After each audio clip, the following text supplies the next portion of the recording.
Welcome to Carib Nation. I'm David Hines coming to you once again from Barbados here at the University of the West Indies. We're going to talk cricket in this next half an hour, and we're going to talk with Sir Conrad Hunt, former opening batsman and vice captain of the West Indies cricket team. Sir Conrad Hunt, welcome to Carib Nation. You've just finished a stirring address on cricket and apartheid.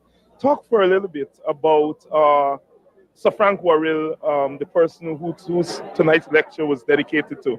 Talk about what Sir Frank Worrell means for Caribbean cricket today, but more importantly for the Caribbean nation. That's right. Without doubt, Sir Frank was a real visionary. He had a remarkable concept of what we as a people, not just as a cricket team, could do. His legacy now is needed more now than ever before because there's noticeable fragmentation in our island states. They're not working together as well as they should do. But I have hope, and I think Frank Worrell will be encouraged by this. A number of our leaders are now friends and visionaries like himself. And I expect that these leaders may have to give a new direction to the team. Whereas before, the West Indies cricket team was the image of what the West Indies people were like as a nation. Now, because we've gone so far down, as a people, as a team, the inspired political leaders and thinkers like Hilary Beckers and those at the university may now have to describe for us a vision of what we could be like.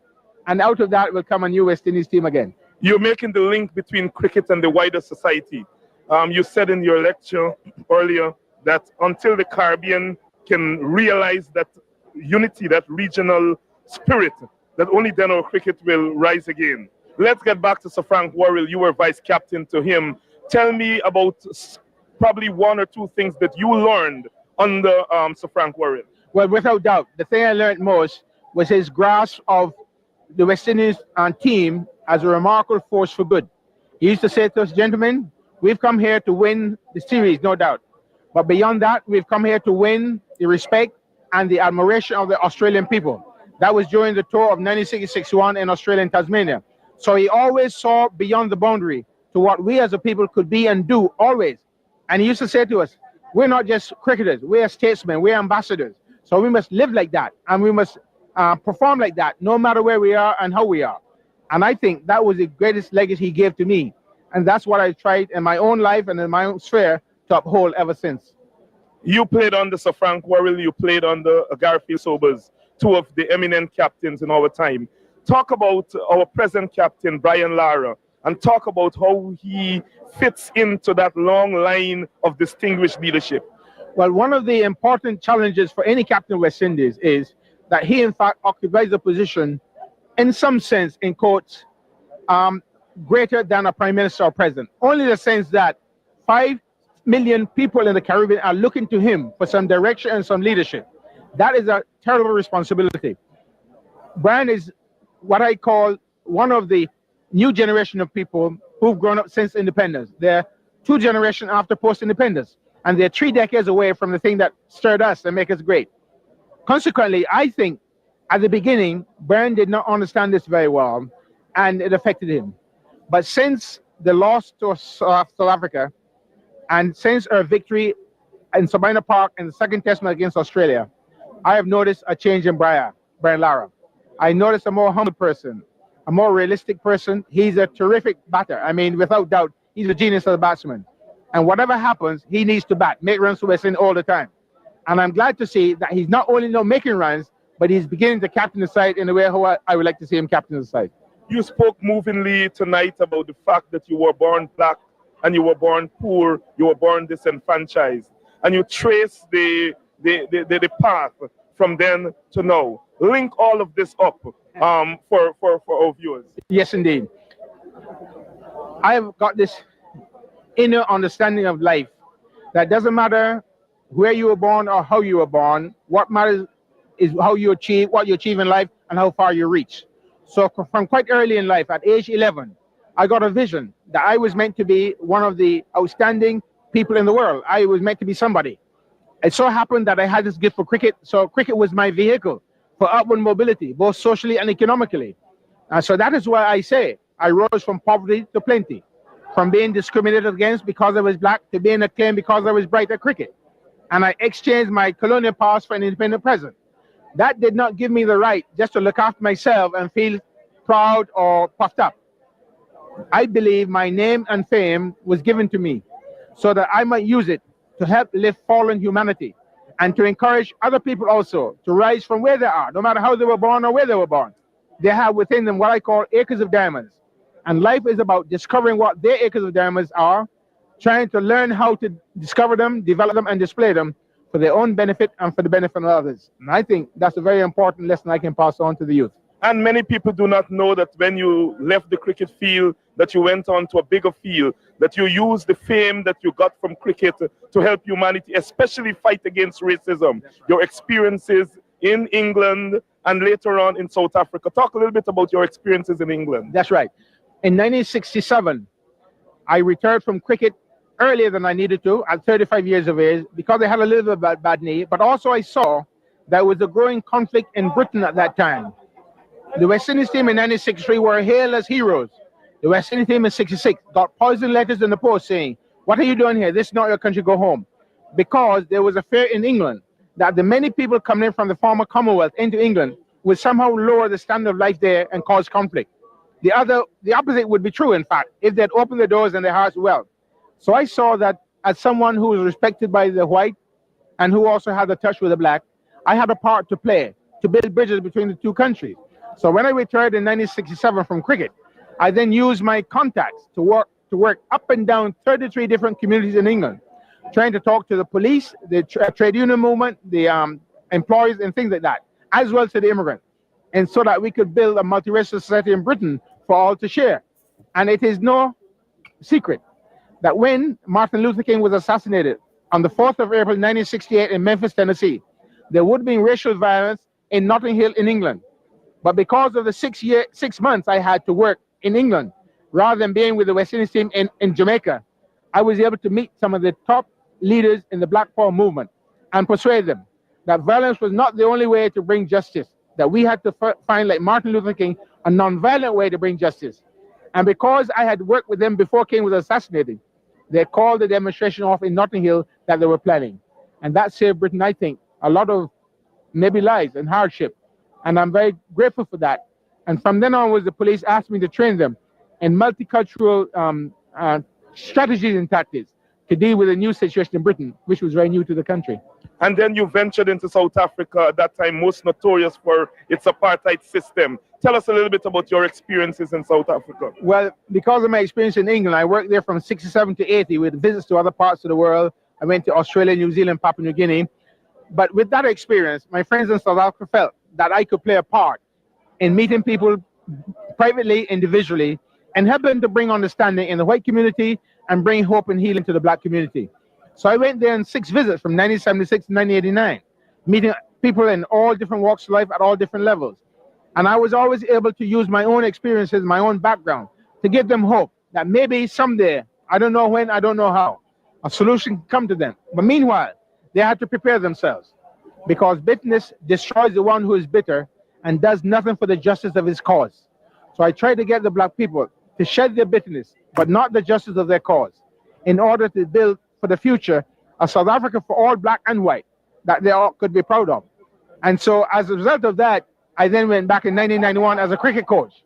So all that previously, my work from 76 to 89, helped me in my work from 1992 to 1999 when I came back to Barbados. You talked about when you first went to South Africa and went to Soweto, and you look at that vast expand of land. Talk a little bit about what you felt when you looked over that township, as they called it. Well, I arrived in Soweto just 5 months after the June 16 riots of 1976. And some of the comrades who had taken part in those riots took me on a sightseeing tour of Soweto. And they took me to a park called the Sir Ernest Oppenheimer's Tower. And from that position, I could see a panoramic view of Soweto stretching out beneath me as far as the eyes could see. At that time, conservative estimates said 3.5 million people lived there. Today is more like 5.3 million. It's the 5th largest city in the Southern Hemisphere. From that position, they showed me how that the police, with their brutal tactics, had caused them to react, and they burned the bottle shops, the post offices, the libraries, and the schools in reaction to what the police were doing. And after only 3 days there, having seen some of that, and also experiencing that the people in Soweto didn't own their homes. They had no inside running water, no inside toilets, no tarred roads, no electricity. After 3 days there, I felt a deep trauma in my spirit. It so happened I went straight from Soweto to Stellenbosch, complete opposite. Stellenbosch was a beautiful university town with lovely buildings, lovely tree-lined avenues, lovely tar roads, everything. I love beauty as well. But I could not forget the agony of Soweto. And then on my third visit to Stellenbosch, a thought surfaced in my mind, and that helped me to resolve the conflicts I was feeling.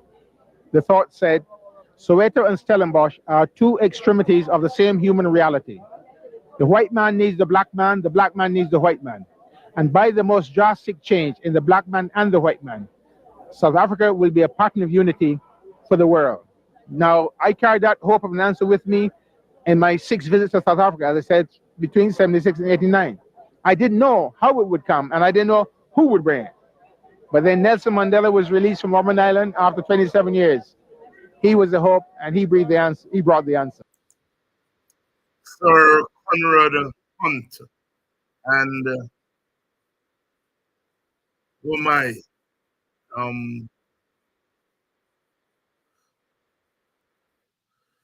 yeah, Sir Conrad Hunt.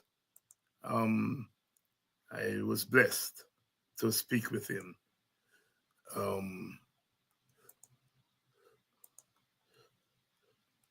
General, but our opening batting in particular.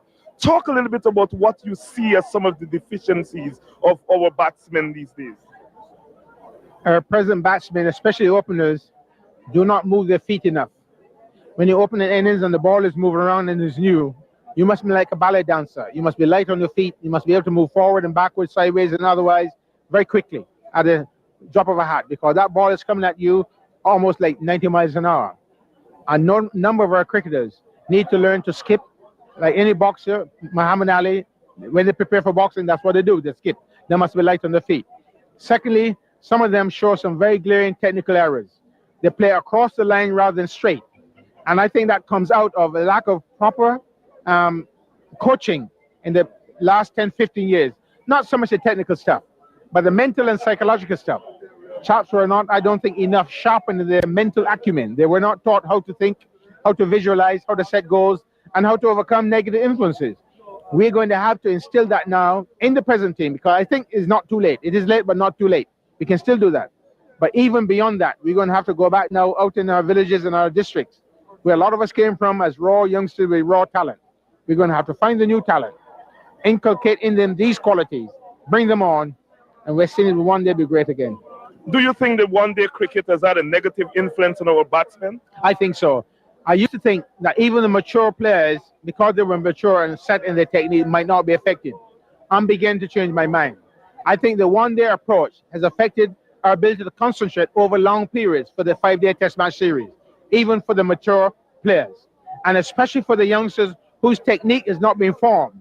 I think that the one-day cricket has negatively affected their technique. And that's why you see a lot of them playing across, hitting balls through the air. I'm inspired and encouraged by my friend Evan Weeks. He said that in a whole career, spanning 15 years, he only hit 1 6 in his life. And that was off a no ball. His idea was, when you hit the ball in the air, you stand a chance of being out. So hit it on the ground. You played with some of the best spinners the world has produced. Sonny Ramadan, Alfred Valentine, Lance Gibbs. Today, spin is not something that is featuring very much in West Indies cricket. Talk about the decline of spin bowling, and talk about how we can get spin bowling to feature once again in our cricket. Yeah, things have a way of working in cycles. And of course, I think it was Clive Lloyd who went after the 75 defeat in Australia. He saw the effectiveness of the fast bowlers. And because we had a proliferation of fast bowling, he said, well, let us use what we have. Let's have an attack, a 4-pound attack of fast bowlers. And so the spinner was not encouraged for 20 years. And of course, if the spinner is not encouraged, because he takes a long time to learn his craft and his art, they have died out. You know, they would be few who service, but didn't have a chance, so they went by the wayside. But I noticed it's beginning to come back again. Young Nehemiah Perry bowled very well against Australia in the second test match at Savannah Park. I'm sorry that this fella, Ram Nawain, got a shoulder injury. I like him as a left-hand leg spin googly bowler. I think we're going to have to, in our next, what Professor Lubethel calls the next rise of West Indies cricket, we're going to have to look again out in our villages and our districts for the youngster who has a fascination with spin the ball and encourage them. Because I think the best attack is a balanced attack. You need your fast bowlers, but you also need your spinners.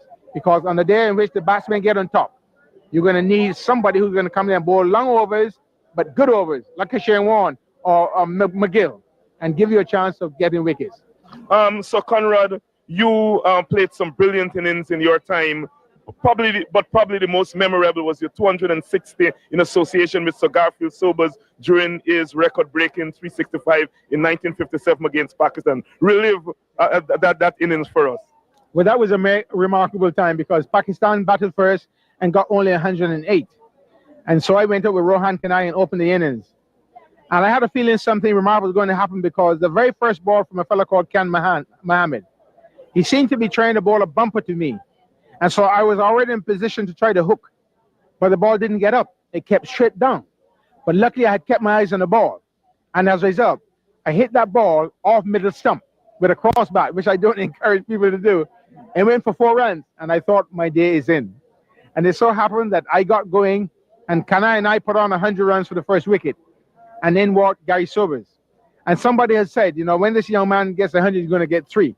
And sure enough, Gary and I got together for the next 2 days, and the Pakistanis could not penetrate our defense nor stop our attacking shots.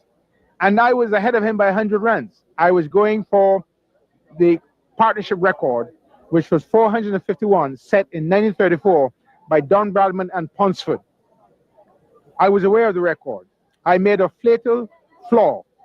I did not register that Ijaz Butt was a substitute fielder at mid-wicket.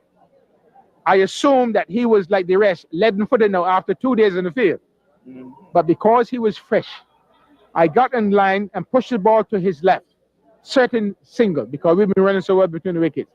But he scooped in on the ball quicker than I anticipated. He collected the ball with one hand, direct hit on the sticks on the other end, and I was just an inch out. I was absolutely poleaxed. Not so much for the individual record, but for the world record.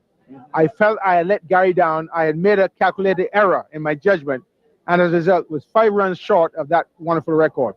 But all things being well, I think the right man went on to score that record because Gary is the best ever cricketer who have ever lived. Talk a little bit about Rohan Kanai. You're one of your partners in that innings. Yes, indeed. Rohan, in the 1957-58 series against Pakistan, was asked to open with me.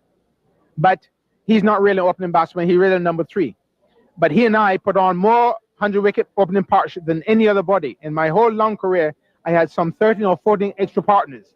But Rohan and I played best together as openers and also at 1 and 3 because often we got a wicket, lost a wicket early. Rohan came in, he played so well the new ball. He and I were always able to redress the situation. And I admire and respect my friend Rohan Bubalai Kanhai for his remarkable gift. Also, he's another genius of cricket. So Conrad Hunt, finally, parting words for Caribbean people as we move into the new millennium. All my Caribbean friends out there, as we move into the new millennium, in a global village, we as a Caribbean people need to accept our calling to be one. I believe we are knitted together by a common heritage and a common history.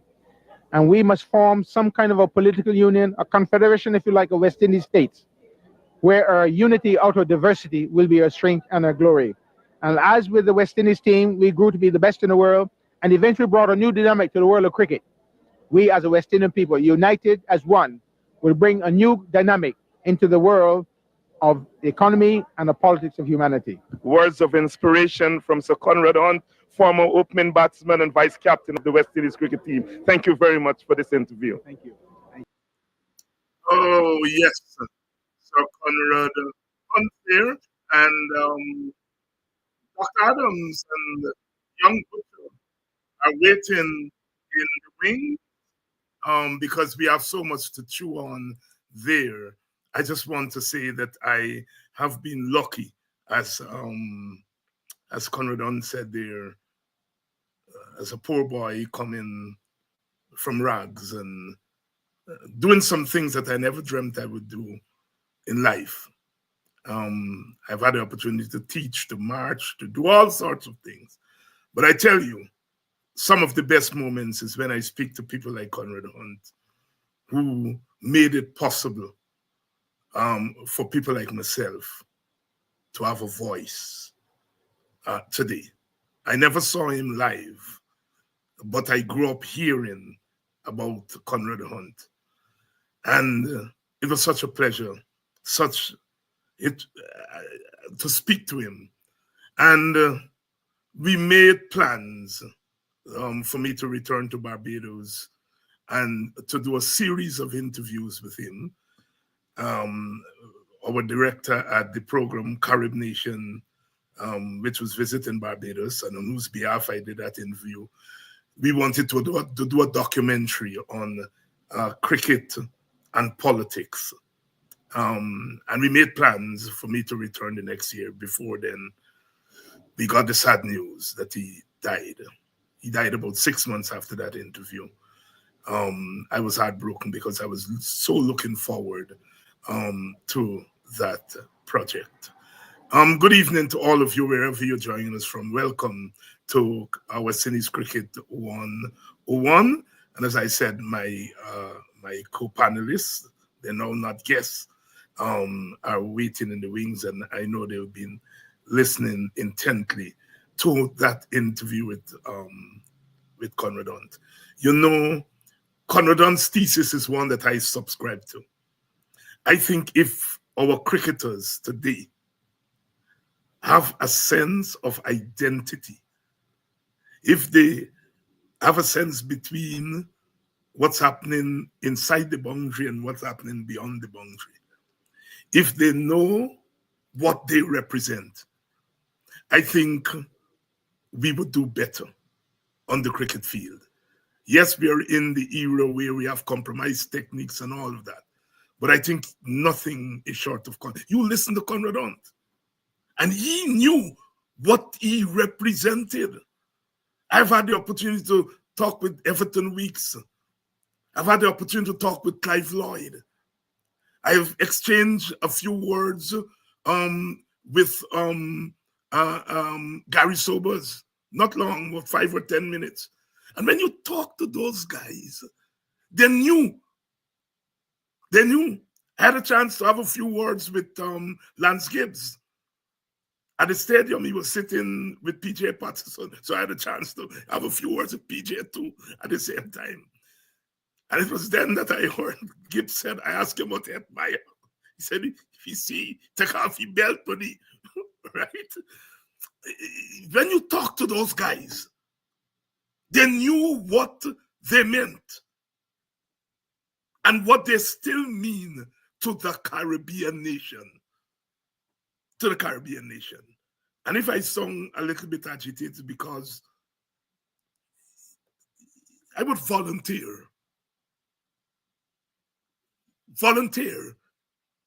to do some classes on Caribbean identity with these little boys that play, and girls, but I think the girls are a little bit better, on Caribbean identity and what it means.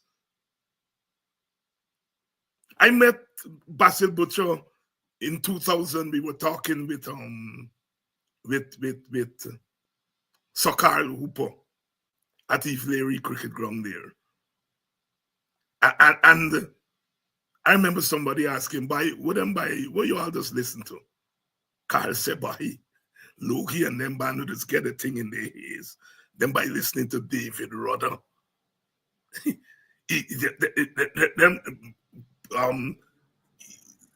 Then by listening to conscious music. He said, you can't be around them and you don't listen to conscious music too. He said, your whole team. Carnival time, they would jump up, but they were listening to Rudder and Marley and so on. All right. Somebody said, "Look young there," yes, because it was 26 years ago. I still get hair, but I don't grow it now. I used to grow my hair then. My brothers. Hey, Dr. Hines, how are you doing? Good Sunday evening to all of our good listeners.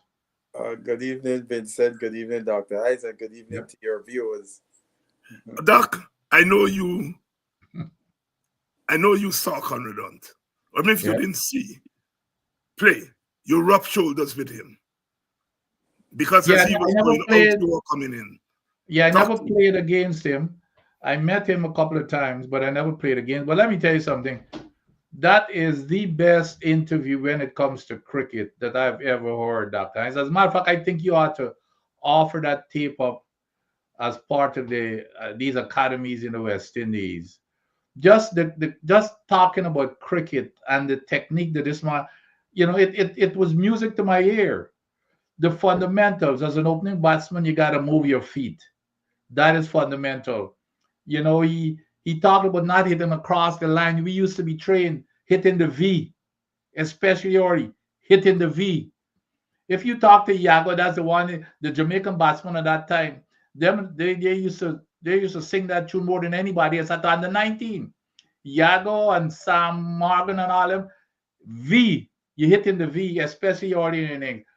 But when you hear the guy, I never had this kind of conversation like this with him, but the guy was well versed in the fundamentals of the game that is unbelievable. He understands what he was talking about. Even the spin, he was very practical in terms of these, the spinners and the fast men, they come in seasons. And he was right. Clive, after they got beat, they adjust. And that was the problem. If you do not adjust, then you can go on forever. Clive changed the entire world when he brought in the quicks, because that was nobody ever played a team with more than two quicks. You had two quicks and two spinners, an off spinner and a leg spinner and an all-rounder. That was and Clive just changed the whole thing, and look where we are. But an excellent interview, Dr. Hines. That was even though it was down memory lane, it's still relevant to today's cricket.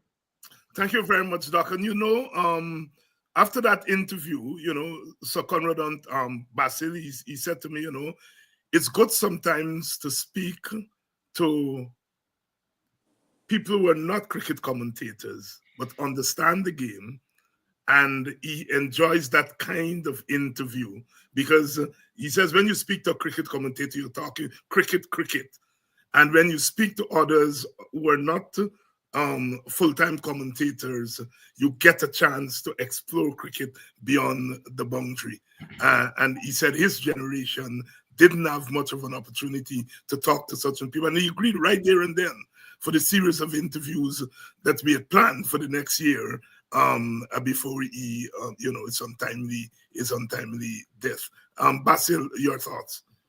I think it was a great interview. I've seen you play it several times. Conrad Hunt, my father spoke highly of Conrad Hunt. He was probably one of the guys he was most closest to on the West Indies team. Because he would, one of the things my dad said, when you're in England, he was one of the few cricketers at that time when Hunt was around that he would go out with, because most of the times it would be his countrymen that live in London he would be gallivanting around with. But he said Conrad Hunt was a guy that he went out, the two of them went out a lot together. And he spoke. I look, Conrad Hunt had just won the presidency of the BCA, and I think it was less than a month later that he suffered that heart attack and passed. And when he had won that presidency, it was a very tight race. He barely got in. I know my dad was very elated because he know the kind of person Conrad Hunt was and the kind of leadership because that what West Indies cricket needed at that time, that Hunt would have started something in Barbados that hopefully would have rubbed off throughout the region, you know. So I mean, his untimely death is a lot of people may not realize that, but that was another point in West Indies cricket that we got pushed back, so to speak, with someone like him coming to the fore in West Indies cricket. And I don't think it's often spoken about. You know, people don't speak about how his death affected what could have been in terms of administration of cricket in the West Indies. You know, the other thing that, and it didn't slip by me, he mentioned a telling statistic, and I did not even realize it was so many. When people, and that's for a different argument, but when people could name an all-time West Indies team, every time I see somebody name an all-time West Indies and Conrad Hunt is not in it, I just dismiss them completely. I love Greenidge. Okay, Greenidge is my Greenidge. I love Fredo. But how could you leave out this? It's only today I realized it's 14 partners that he had. I used to count his maybe 6 or 8. This man had 14 partners. That which means that, you know, he ain't expecting any stability, because when you open a batting, you know, you need somebody at the other end also, you know, at least you're playing yourself in. While you don't want to lose an early wicket. This man had 14 partners. I did not realize that. In 10 years, 57 to 67. Yeah? 57 to 67. I've never checked, but I think Fredo would be somewhere in that ballpark. In that ball, yes. Fredo is up there, 9 or 10. Yeah, Fredo we always say about Conrad Hunt. We always say about Conrad Hunt, it's Conrad Hunt and somebody. And somebody. Somebody was his partner. Somebody was his partner. And another thing my father told me about Conrad Hunt, from a batting perspective, Conrad Hunt was a shotgun, you know. He was. He was. And because of his lack of a proper partner, a solid partner, consistent, he had to make an adjustment and become a more, that's right, you know, if you want to say, a more dour batsman than he was. Because he was, my father said, Conrad Hunt was up there when it comes to playing shots. Yeah. He could have played shots with all of them. But he had to temper his approach because of the lack of opening, not having a solid opening pair. You know, I mean, this is an interesting discussion to have in terms of, because I know the old boy tell me Fredo is good as all of them. He always said it to me. Fredo is as good as all of them. He often would say Fredo is one of the most underrated West Indian batters, you know. And something people just forget about Fredo, when Fredo made 4,000 runs, 4,000 runs was the benchmark at the time, right? When you made 4,000 runs, you were seen in a different echelon in the era when Fredo was playing. Because I remember time they were by talking, and he said, that chap got 4,000 runs, right? That was a big deal when you made 4,000 runs. I remember when Kanai got to 6,000, they had probably like 10 people in Test cricket history or something around between 10 and 15 people total had scored 6,000 runs in Test cricket. So that's why sometimes when we get in these debates about all-time West Indies team and guys just open the scorebook and just want to use the scorebook, I always say you got to be put it in more in context, because a guy like a Kanai, 6,000 runs would be like a guy today making 10,000 runs, yes. Right?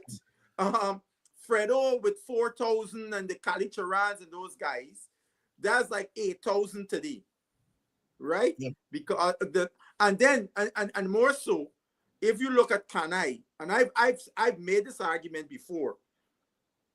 Kanai, the guys from the 60s, the 50s and so on, but more the 60s, I just talking, you know, those guys did not play Test cricket every year.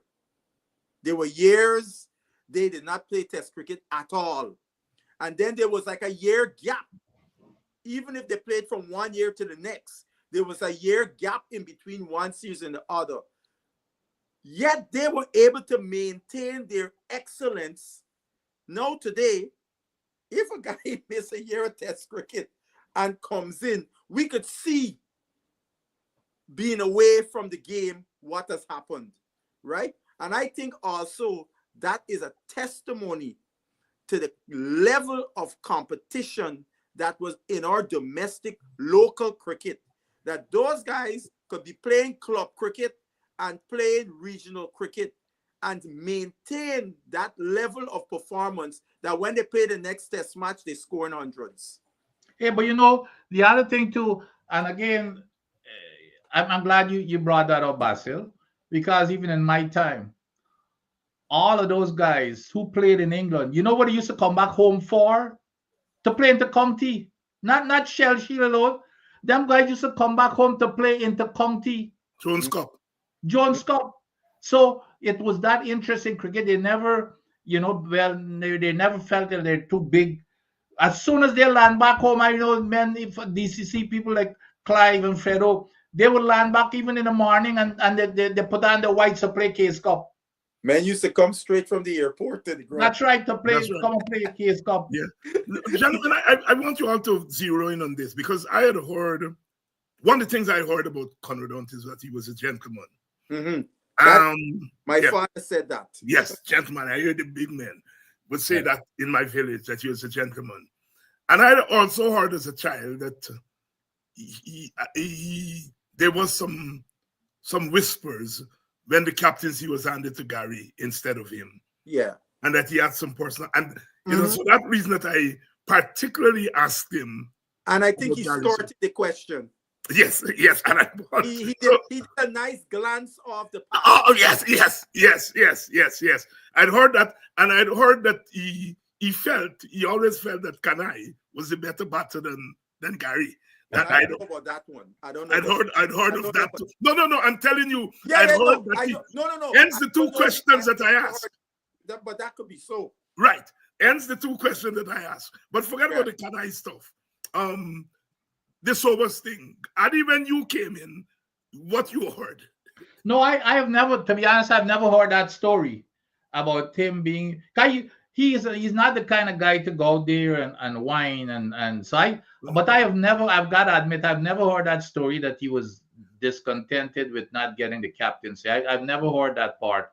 Now I wouldn't, if he says that Rohan was a better batsman, a lot of people felt that way.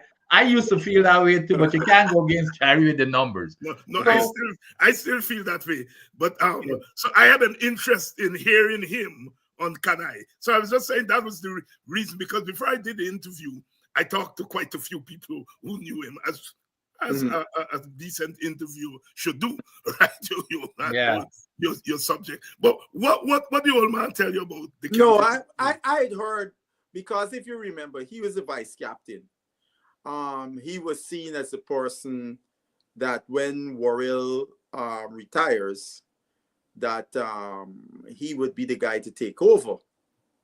But what was interesting, Worrell recommended Sobers. He didn't recommend Conrad Hunt. And I think that stung him a bit. And I think that all of that went into the decision, to retire, the moral rearmamenting that he joined, and so on. I think that it was a confluence of all of those things together. But I know for a fact he was disappointed that he was overlooked for the captaincy. Yes, and I understand that you can listen to him and you he's a student of the game. Clearly, he's a student of the game. And the last series in India, he did well. I think he after who was the leading scorer in that series? I think it might have been Clive Lloyd. It could have been or Sobers. Sobers, yes, right. But Hunt had made a couple of 80-somethings and so on. So it wasn't like that series was a failure for him. No. And it was a shock when he threw it in immediately after then. Thank you all very much, brothers, for keying into that. I think you ought to offer, Doc. I think you ought to, in all seriousness, just for the basics of cricket. He brought out so many things there that you ought to offer it up to CWI for them to use. I You will. know? But Vincent, today, if you tell a youngster don't play across the line, Yeah. Not that. you will have to. I mean, for someone like me or you or my generation, or even just after my generation, would have an appreciation for what Conrad Hunt said. But these guys today would not. You would have to add into them. And then when Conrad Hunt talked about Weeks hitting 1-6 in his With a no ball. test career, it was a no ball. You would tell a youngster today that don't hit 6. Right. He would look at you like you get horns going up to your head. No, Right? I agree with you. But I think Addy, but I think Doc is right. I mean, I teach young people.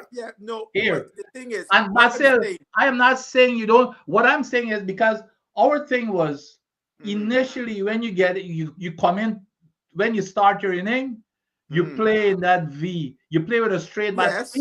You could play through cover, but you still could play with the straight bat. But anytime you slant in your bat, you're looking for trouble. Or early inning. When you set, you could cut, you could sweep if you know.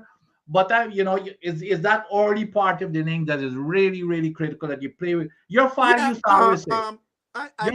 always say, when you play with your foot is 4 inches. But when you do this and you go, you play with a whole bat. And when you go here, you play with 4 inches. And much as when you plant your bat, when you sweep in, you barely got any face on your bat. Yes, you play with 2 inches. I mean, I remember, it's funny, that argument. One year my father he come to New York. He saw me used to come, right? So Mears, all them there thought he give and big arguments start because Ozzy is telling Mearsy that playing the cut shot is a higher risk shot because of how much of the bat you got to access the ball.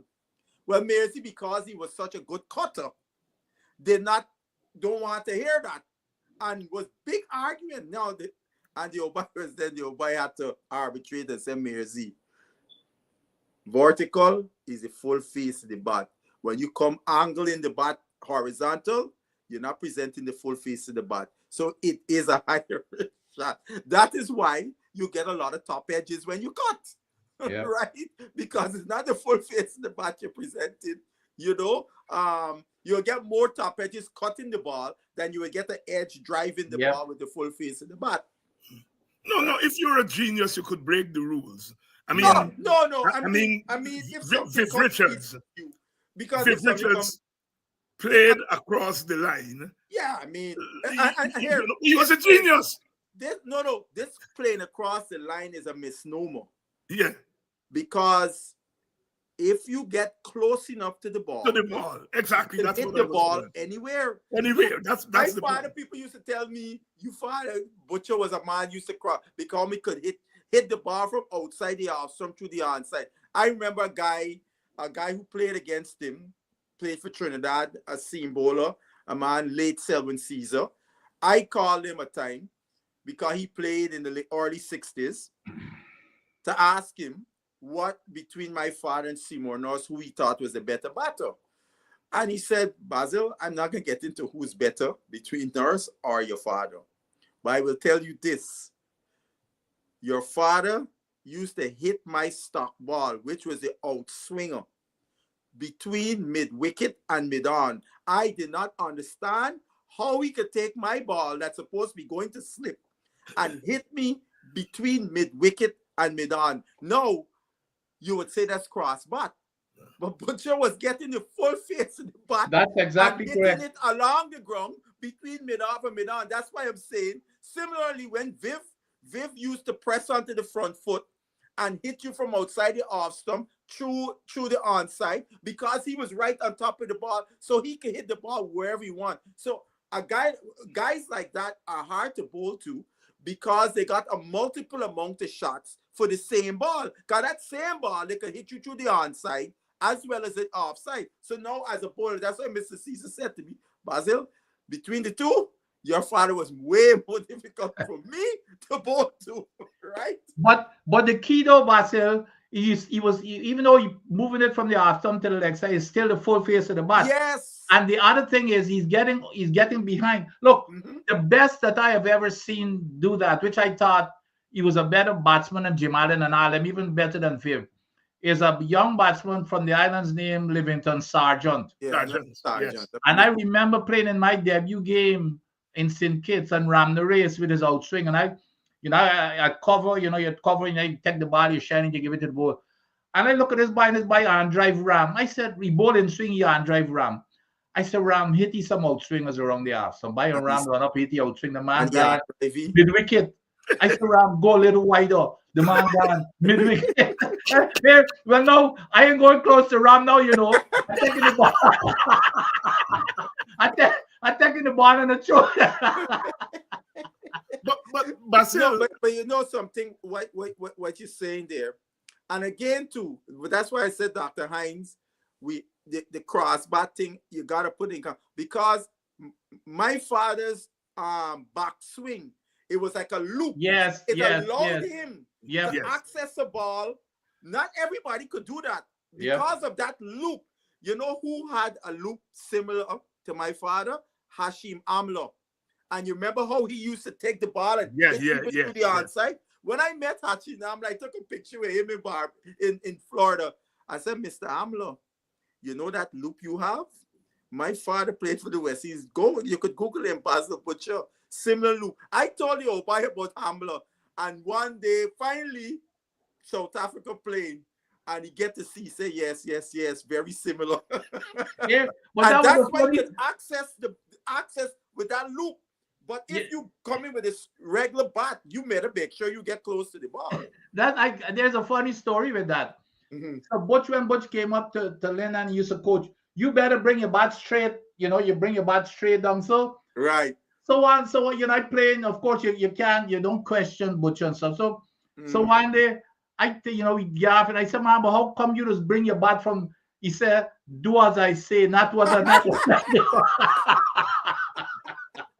But he said when you get like me, you could do whatever you want, but you do like I say.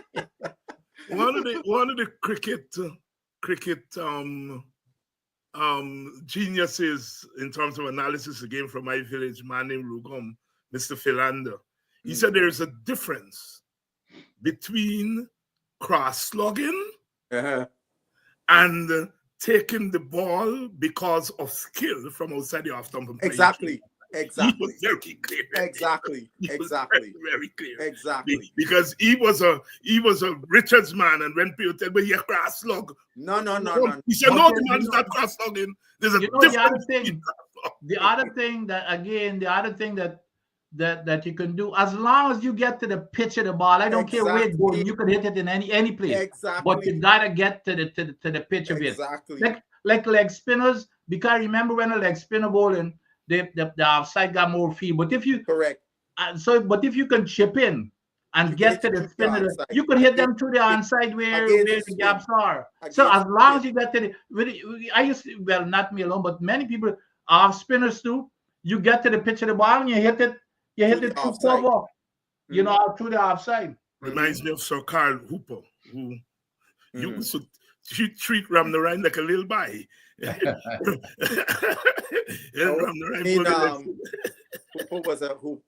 Hooper was a tremendous player of spin. I mean, a tremendous player of everything, not just spin. You know what I mean? Talking about leg spin, we saw the first round of the domestic competition, and notably, young 18-year-old leg spinner from Jamaica took a 7-4. And Doc and I were talking about it just before. And as usual, we said we have to rely on you. I first heard of him during the trials, and they said he was very prolific in local competition. Of course, Samir said that he's looking for a couple of good leg spinners. Have you taken a look at him, Basil? Yeah, I saw some of his some of the wickets. Because I know I'm in a chat group with a lot of Jamaican chat, primarily Jamaican guys, and a lot. I've heard the ones who are based in Jamaica were saying they all are going to have their eyes out for this Prescott boy. You know, they want to see how he's going to do. He's a tall guy. Unfortunate for him, the head coach of Jamaica team is a former West Indies leg spinning Robert Haynes. So he has somebody there to help to guide him. The first thing I liked, he spins the ball. That's the first thing you want to see from any spinner. How much does he spin the ball? Because there was one wicket, the skipper told him we're bowling to the left-hander, and the skipper told him go round the wicket, and he went wrong with pitch in the rough. The ball pitch was about nearly 6 stump and knocked the leg stump, right? Bowl down the middle stump. Is he? But I didn't see him because I didn't look at it. Is he finger or does he roll? No. He give you the full wrist bar and the full wrist. It's spinning the ball, and because he's tall, he getting bunks too. Here, he's 6 foot plus. Yeah. But I tell you, I remember when you talk about spinning. You know who used to spin? That's same Basil Butcher. I mean, when you talk about bunks and torque, but the best that beside Cornelius, the best that I played with was, well, besides Shanali, who was also to me one of the greatest that never met his potential. But we had a youngster that played in on 2 years he played with me, a guy by the name of Madramotu, and I'm not exaggerating. When Madras spin the ball, you used to hear it through the air. Zing. Yes. And he was short, and he flights so good. So when you hear it zing and you see it drop, it bunks. A lot of revs. And you hear Lance Gibbs, the ball used to sing when he bowled too. Yeah, I would doubt, but is that heavy spin that they used to put Lance Gibbs. Phil told me that because he faced Lance Gibbs in Keys Cup. And he said Gibbs ball used to sing in the air when, the only people I know ball used to sing I play against as a little boy coming up was guys that used to bowl seam. Nobody no spinner. Little boy spinner making the ball sing. But Madra, but I thought Madra would have surely been all we been on the 19. We thought we would have made it in the West Indies. But you know who beat him out to cricket? Ken Barrington. You remember that game at Border Basin? That's 68. 68. By Ken Barrington put a beating pon Madro. Oh, and Barrington wasn't a lash man in his later years. He put some a lick pon poor Madro in that game, and he never recovered. He never recovered from it. I know Basil said earlier that Conradon was a shotgun when he first started, and then he became a little bit more obdurate later on. Yes. Basil Butcher, I understand, after he got dropped and he came back. Yes, that's true too. He became obdurate, and when he died, I wrote a column on him, and I referred to him as the pioneer in that new line of West Indian cricketers, Larry Gomes, Chanterpaul. And I said they owe it to Butcher, who I think I hadn't thought about Conradon in that regard, but I know Butcher certainly from I started to follow cricket was that kind of batsman who sold his wicket at a very high price. Well, Richie Beno wrote that he was the hardest West Indian batsman. That's right. Yeah. And I asked him because again, old timers tell me, because I didn't have the thing to see him. Old timers told me that when they came to Georgetown, Butcher was the big bats. Not Kanai. It was Butcher was the big bats, and so on. And I asked him about that. And he said, yes, that's true. He said, but you see, Skipper, again, a quote me almost verbatim. He always used the word Skipper, as Vincent would know. He says, Skipper, I get dropped. And when I came back into the team, Rohan was an established person in the team. So I couldn't come back in the team and play no shots. I had to re-establish myself in the team because, you know what I mean? You couldn't be taking the same chances. So, but despite saying that, he always said his best ever innings was the 133 at Lords. He played some shots. I mean, you got to see LR James' book behind you there, with CLR James in that book said, Mhm. that young butcher Mhm. Mhm. in something but in audacious when he was at 92. Mr. White come down 2 consecutive times to Shackleton and hit him 1 bomb for 4. You do not do that to Shackleton. Shackleton. You would bowl. I hear Shackleton used to bowl on a penny. And Boom. Red Spera told me, because Reds was at the game, because Reds told me he was living in England at the time, right? And he had the option. He's supposed to go to work or go cricket. Red said, West, he's playing at Lords. To hell with the work. He went to watch cricket. He said the place was it was cold, the wind, and Shackleton had the ball swinging. Right? So the conditions, that's because if you check, his century was the only one in the test match. Mhm. But you know, Butch had a fundamental principle about him. As long as you play correct and the ball, don't worry about it, the ball gonna beat your bat. And this used to happen. I couldn't figure out as a little bite coming up, and I would play the ball, would miss my bat, and he would come down the wicket. He said, well played, well played. And I would say, well played. The ball fly past. He said, no, if you had played differently, if you didn't play the correct way, you would have been out. But that was his mentality that you let the bowler worry about it. You play your game. If he beats your bat, that out. You're gonna bat again. That was his mental toughness. And that thing where you're saying that, Vincent, because we got a mutual friend who, when he missed a ball, that played with you at DCC, that when he played, you know what I'm talking about. Yeah. He mine used to get Basadi, right? Yes. You can't do nothing about that ball just bowl to you. Yep. That's why people like Bacon, but players like Bacon, John Edridge, them kind of batters could function in Test cricket because they never thought about the ball. And John Edridge, I think of John Edridge get beat and John Edridge just chewing the gum the same way, like nothing happened. Come the next ball. And I've heard Dennis Lee say he played against John Edridge and in his older years, when he was on his way out. And he said he was the hardest batter for him to bowl to. Because if you didn't bowl the ball for John Edridge to play, he left it alone. So you have to work, make sure you bowl to him. And that's why he forcing you. You got to bowl to me, so I could then work you around the park.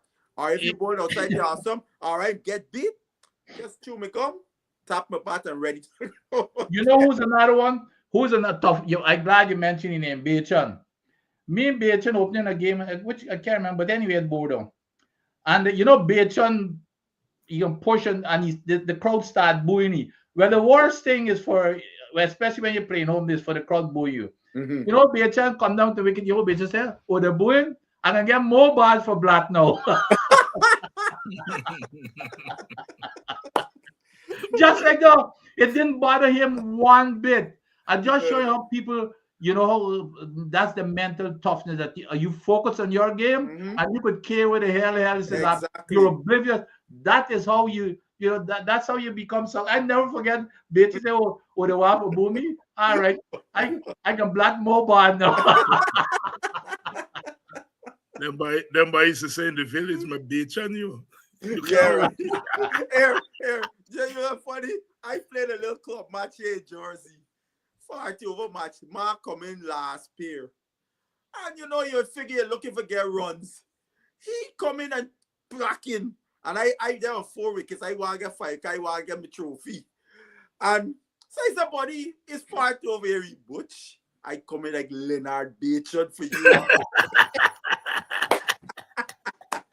Hey, gentlemen, coming back to the first round there, let's look at Guyana. Guyana won against Barbados within 3 days. It was good to see Lil Boy that I got a lot of time for get a century. Anderson, it was good to see him there. And I didn't figure it that he had already made a couple of hundreds playing for the academy and so on. It was good to see him. But Doc and I were talking before we came on here that with the test players coming back to the Guyana team, Mhm. we're now going to have 4 spinners available. We're going to have Sinclair. This is my view. Who getting dropped? Yes. Unfortunately, young Perez got tech drop. Yeah, well, Perez, I know. Right. We talk about the spinners. He Yes, dropped. Perez got to get dropped. He got to make way for Imlach. Right? Right. Sinclair coming in at 6. Coming in for the guy Anthony. No. A sport get thrown in the wheel. I did not know Mr. Moti was going to Dubai. Oh, so Moti's going to Dubai. Moti playing already in Dubai. Oh, okay, but that's solved the problem for the spinners. Yeah. So we were saying Moti, Sinclair, Luknat, and Pomal. Yeah, well, and Joseph gonna come in for Young Tarn. Right. Young Tarn sprained his ankle. Right. So you ain't even gotta worry. Okay. Yes, Young Tarn sprained his ankle. Because we were saying Moti coming back. So it's 4 spinners. What the selector's gonna do? Luknat just take 9. Mm-hmm. Right? I would have still had I said, look, unfortunately, look not. Anthony Adams Moti would have come in for absolutely right. Right? Right. And I think Luknat would have get replaced by Sinclair. Right. And Joseph would have come in for Torn. I got I'm saying this all cool for Luknat and so on. But you know how there's always I'm going by historically.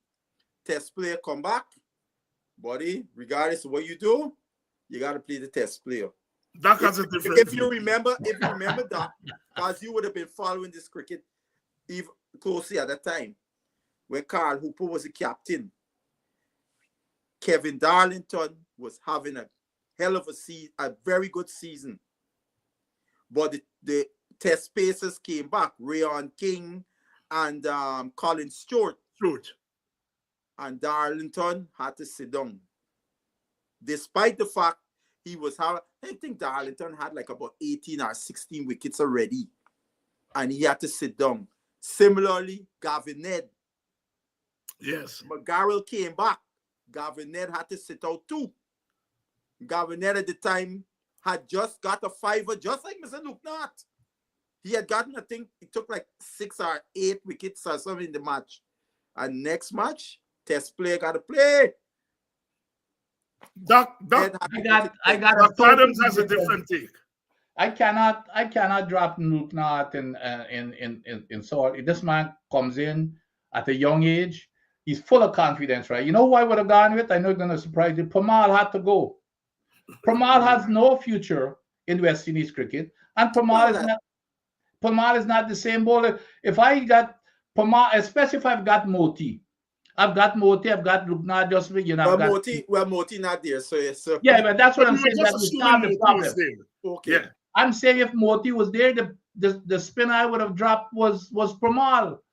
You could have dropped. You would have been able to drop both Pomal and Anthony Adams, and that's right. Here, yeah, you get Moti, and Sinclair Moti would come in. Right. That's exactly correct. That's exactly correct. Still stays. That's a fair. I have no problems with that at all. Yep. Right. I mean, and I think at this stage of Pomal's career, that's right. He should be seen more of a guy. Because 18 years now, he's been wrong, boss. That's 18 right, years. exactly. He's not going to play Test cricket again. No, he's not going to play Test cricket again. No, he's not playing no Test cricket. You know, so I wouldn't argue against that. You know, Jason Mohammed 176, Butch. Yep. Huh? Yep. Jason Mohammed won. Yeah, 176. Yes. Jason has started off this season again just like he did last year. Because if you remember, he made a big 100 against Guyana. Yes. In the rain-affected match. His 100 was the first 100 of the season last year, and then he sputtered out. But I believe, Basi, because I always liked him as as a batsman because he has been consistent playing for the West Indies in limited overs. I believe with England coming down, if he continues with this form throughout the series. No, he's retired from international cricket though. Oh, I didn't realize that Yeah, he retired from international. Okay. Yeah, he Okay. retired. I didn't realize that. Yeah, I didn't he realize retired. Last season, just sometime during last season, he announced his retirement from international cricket. Okay, I missed So that. he's now in the running for to play for the West Indies. Okay, I missed that. Yeah, but, yeah. But getting back to the Conrad Hunt interview in terms of the this spinners versus quicks, what it looks like, it looks as if we're getting a crop of spinners now. I don't know where it's coming from, but even if you look at this Forest game, you had Bishop. I always like Bishop, by the way, but Bishop already got in that one game. He got 10 wickets. Yeah, but the thing about it, this is my knock against Bishop.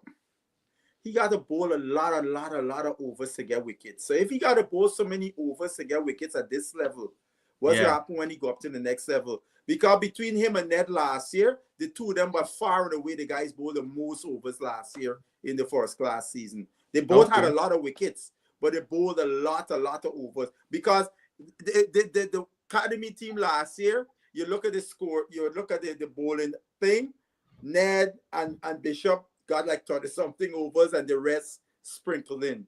That was a normal thing. The two of them carried the bulk of the bowling last year. Look, Barbados got a leg spinner alongside named Leacock. I like something. I like what I see. The things we can work. He's another guy we need to look at in terms of facilitating his developmental leg spin. He's a little short guy. I like his actions, very springy, bouncing in. He gets close to the stumps, so he's always pitching between middle and off or just about there with his leg breaks, and he gets the ball to turn. He bowls the googly. So he's another guy. You got another guy named he's a Bajan guy too, but he's playing with CCC. A youngster, I think he get 7 against Jamaica last year. Totara or Tota something, I think his name is. He's another youngster as a leg spinner. We need to get a proper spin bowling coaches for our guys, so that we could develop a cadre of particularly leg spinners, right arm leg spinners, right? Yeah. Because we tried with Walsh Jr. He hasn't panned out, and was it Trinidad just pronounce the name Carrier? Guyana we said Carrier. Hey, Carrier. Yeah. When I heard the Trinidadian commentators calling him Carrier, I said, what? Carrier? Man, that's Carrier, man. Right? The same name in Guyana is Carrier. Yeah, well, he chipped in with a couple of wickets, but he's an older guy, I think he's 35, so we gotta look. He started out as a batter. He is a batsman. Yeah, he always was a quality leg spinner, but he never used to be given the opportunity to bowl in the Trinidad team. Right? Because remember, you had the guy Imran Khan. He would get all the overs, and as a former Trinidadian player, tell me this. The man said the guy could. We know the guy was always a quality leg spinner, but he never get him bowling when he played for Trinidad. So we, the wider West Indian audience, would know. And I saw him. I remember the first time I saw him bowl was when he was the captain for the emerging team when they won the championship. You remember, with Sinclair and Ned, all them on that team in the 50 over. And I see this guy bowl. I said, what? This guy got a nice classical leg break action. This somebody we work with. This guy be white and bowl. I talked to a guy who played for Trinidad. I said, but he never used to get bowling. Imran Khan would get all the bowling. He ain't getting none. And then I go back and I start looking at the scoreboards, and I would see many a matches he played, and he didn't even bowl a single ball. Yeah, I never thought of him as a bowler. I always thought of him as a batsman. Mr. Blackwood. Blackwood. Gotta give Blackwood some kudos to after a most dismal season last year. He was dismal till he get dropped from Jamaica team. And to come back in the first match, score 100, and come back in the second innings and score 75, And I think Blackwood is not done, because a guy like Kevin Hodge, he ain't solid in the West Indies team. So I think West Indies got some spaces that are up for grabs for the next test series against Australia coming up in late June, early July, that guys can make their mark here. I was disappointed with John Campbell, man. I rooting hard for John. I like John, right? Because I think we need an opener that can put pressure back on the bowling attack. Not these two guys can, like, all due respect to young Louis. Louis allowed too much pressure, right? John Campbell could take the pressure and put it back on the bowling team because he got the strokes and the shot thing. Because I was watching the game when he was batting, and when he sweep, he paddle sweep the seam bowler for 4. I want to see how he come across, but he's a good sweeper. He's one of the few West Indian batters that can really sweep. John is a very good sweeper, right? And I hear me, Johnny, 100 today. I'm looking for my 100 today. Next ball, he come down the pitch because he had this guy by the collar. Vincent, Vincent, you're facing a bowler, he could never out you. He's a joke. You could almost like you could close your eyes and beat him. He ain't got nothing for you. And that's where John had this guy. And John come down the track. And I didn't know what the hell he was doing. And top of the ball straight to shot extra come. I said, Lord of mercy. But still, I think he's wanting for technique. You move the ball into him. Mm-hmm. You see, like somebody like a Stark, and then you move that ball into him around that off stump, right through. He gotta clean up that defense there. Right, that's his weakness. The ball coming back to him from around that off stump. He should work on that. He's got. Yeah, I think an area I've seen him really tighten up on is his ability to leave the ball. Because if you remember, he used to when he came up, got the West Indies first, he used to edge plenty, right? That was the thing. And I remember I ran into him because I met him as a youngster before he even played for Jamaica.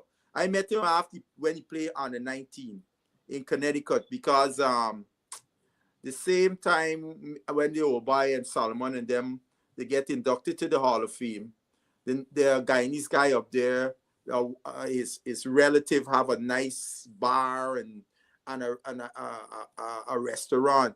So next morning we went and we had a lovely Guyanese breakfast. All the things, bacon, saltfish, you name the Guyanese breakfast. Everything was there. And a Guyanese father, he brought Campbell over. So me and him was talking. So I met him before, and I ran it when I saw him last. I said, I went up there. I said, John, you can't remember me. Look at me. He said, face look familiar. I said, yes. Remember? Say, yes. We met with my father, Bassel Butcher. And I said to him, John, the outside the off stump, I would suggest you have a chat with Clayton Lambert. Because Clayton was one of the best levers of the ball. Many times people used to think Clayton getting beat. But Clayton explained the thing to me. Clayton said he always brought his bat down along the line of the off stump. So if the ball come back, it can hit the middle of the bat. If the ball leave him, it missing the outside edge, right? That was his gauge to know the ball, his bat swing coming straight down the off stump line, right? And I said, talk.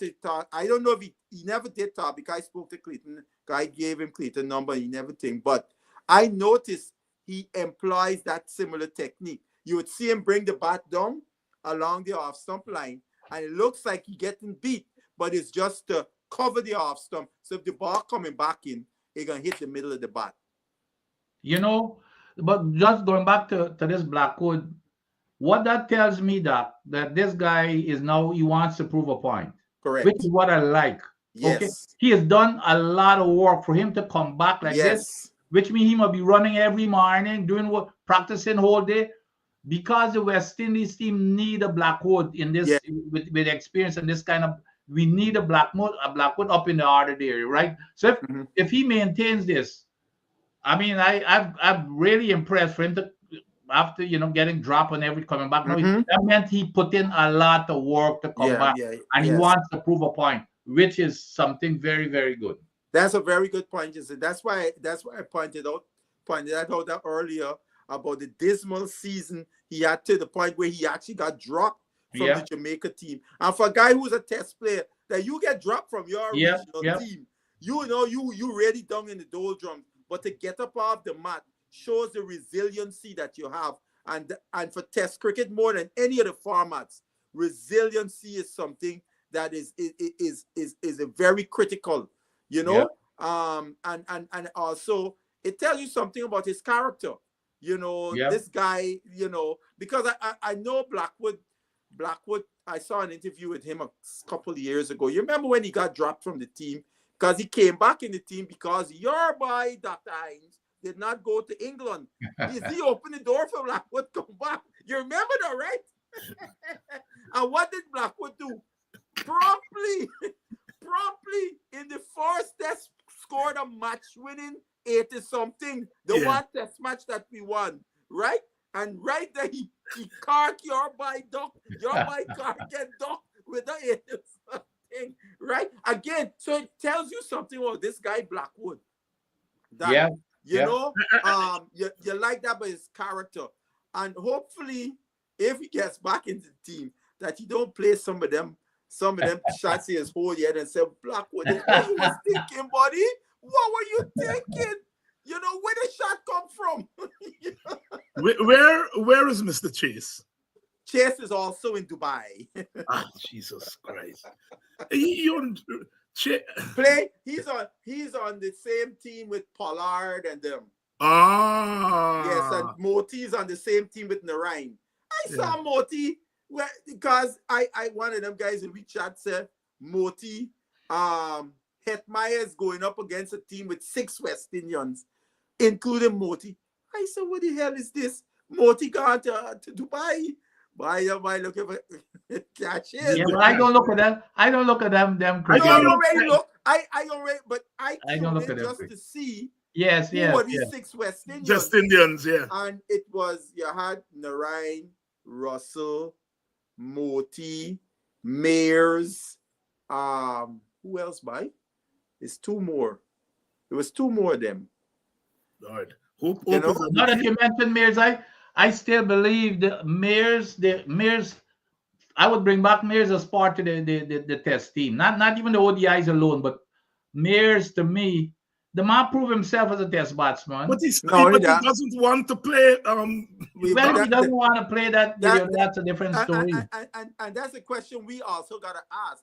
Does Chase want to play test cricket? But which surprises me, because for all Chase exploits on T20, I think Chase is a better test cricketer and one-day cricketer, ODI, than T20. T20, I think, you do well in a season or 2, and then somebody else come, but he has a better, what is left of him in playing test cricket and one day. I'll tell you this. When I saw those pitches in Pakistan, and if even the big Sinclair was getting torn, and we know Sinclair is not a big spinner of the ball. That's right. I said to myself, Lord of mercy, if Chase was there in that pitch, how much bounce and turn with his height and all that, he would have mesmerized them Pakistani batsmen.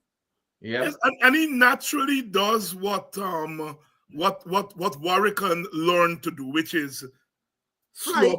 He's a natural slow through the air. Chase Bowles classical off spinner. Yes, he's a classical off spinner. He can spin the ball. He gets bounce and turn. He uses flight. He uses change of pace. All the things that the classical off spinner.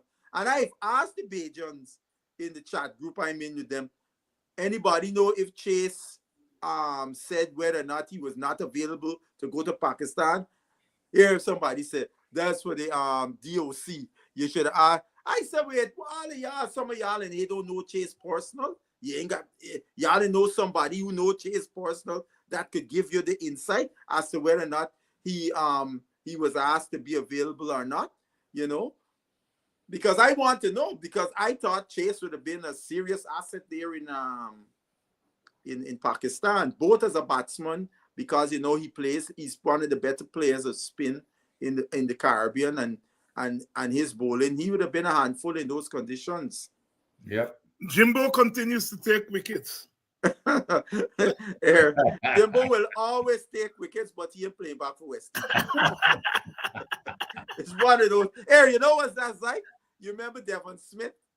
We bring back Devon Smith, how much time guy he dominating, and after a while you say, buddy, make how much 100 big runs you can make in regional cricket, but we picking you back. We bring you back, but 3 times, like we say in baseball, 3 strikes you out.